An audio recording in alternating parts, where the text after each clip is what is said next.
Le 17 juillet 2014, un avion de ligne de la Malaysia Airlines s'écrase dans l'est de l'Ukraine, près de la frontière russe, à l'un des moments les plus violents des affrontements entre soldats ukrainiens et séparatistes pro-russes.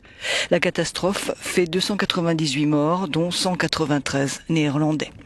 Un an plus tard, on attend toujours les conclusions de l'enquête conduite par les Pays-Bas.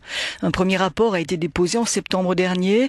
Récemment, des documents basés sur des enregistrements mettant en lumière une possible implication de séparatistes pro-russes et de la Russie ont été dévoilés par les autorités judiciaires néerlandaises. Mais les conclusions définitives ne sont pas attendues avant la fin de l'année. Lundi, la Malaisie, l'Australie, la Belgique, les Pays-Bas et l'Ukraine ont officiellement demandé au Conseil de sécurité des Nations Unies de mettre en place un tribunal chargé de juger les responsables du crash.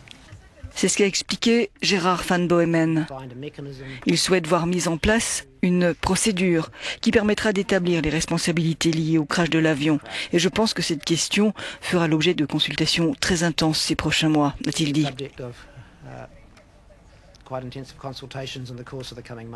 L'option d'un tribunal a d'emblée été balayée par la Russie, qui a opposé son droit de veto, évoquant une initiative contre-productive.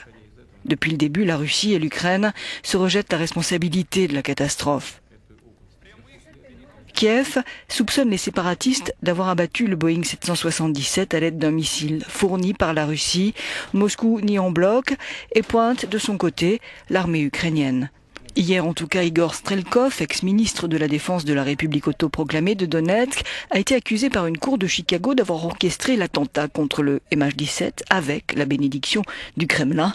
L'affaire a été portée devant la justice américaine au nom des familles de 18 victimes, dont 6 britanniques, des familles qui réclament 900 millions de dollars de dommages et intérêts.